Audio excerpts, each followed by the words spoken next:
বন্ধুরা আসসালামু আলাইকুম। আসলে ভিডিও অনেক দিন ধরে অবধি করি না। তো এই কৃষক মাটি এবং বাংলাদেশের যে একটা বৈচিত্র্যময় ঋতু এবং সুন্দর একটা পরিবেশ, বাংলাদেশের মতোই 6 ঋতুর দেশ পৃথিবীতে খুব কমই আছে এবং মাটির সাথে আমাদের দেশের মানুষের একটা সম্পর্ক।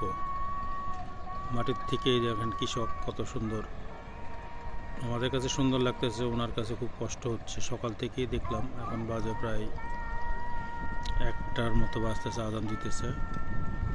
তো সকাল থেকেই উনি তার ক্ষেত, এখানে আধুনিক যন্ত্রপাতির ব্যবহার হয় নাই, নিজেই কোদাল দিয়ে কাজ করতেছে। ভালো লাগে এই কারণে যে এখানে একটা আন্তরিকতার ব্যাপার থাকে। এবং আমার দেশ বাংলাদেশ আজকে 16 ডিসেম্বর, সুন্দর দেশের যে একটা সৌন্দর্য ছুটি থাকার কারণে, কারণ আমাদের দেশে এই দিনটাতে অবশ্যই ছুটি আগাগোড়াই ছিল, এখনও আছে আলহামদুলিল্লাহ। আমরা ছুটিটাকে এনজয় করি এবং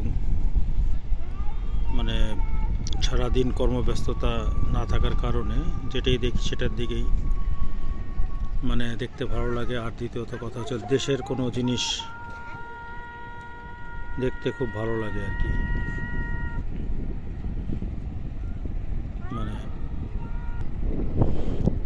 আমাদের দেশের সোনার ছেলেদের কারণে আজকে আমরা একটা স্বাধীন দেশ পেয়েছি, এতে আমরা গর্ববোধ করি। 16 ডিসেম্বর বিজয়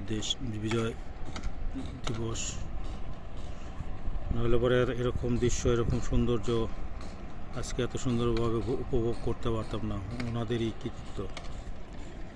যাই হোক, এই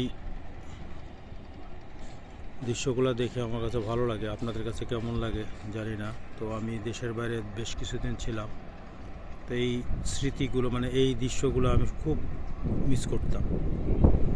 আমার কাছে আসলে দেশের ভিতরে দেশ নিয়ে বা আত্মীয় পরিজন নিয়ে থাকতে খুব ভালো লাগে, দেশের বাইরে ভালো লাগে না। তো অনেকের কাছে, আমাদের কারো কাছে ভালো লাগে না আমার মনে হয়, শুধুমাত্র অপারগ হয়ে অর্থের জন্য যেতে হয়।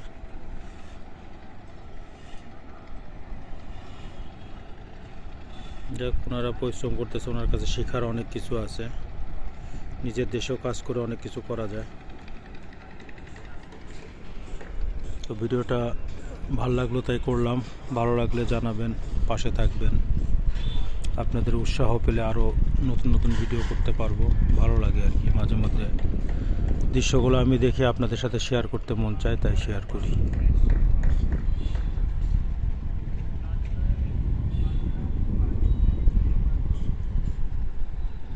বগ উঠতেছে বগের মতো, এইটুক জায়গায় খুব সুন্দর লাগে।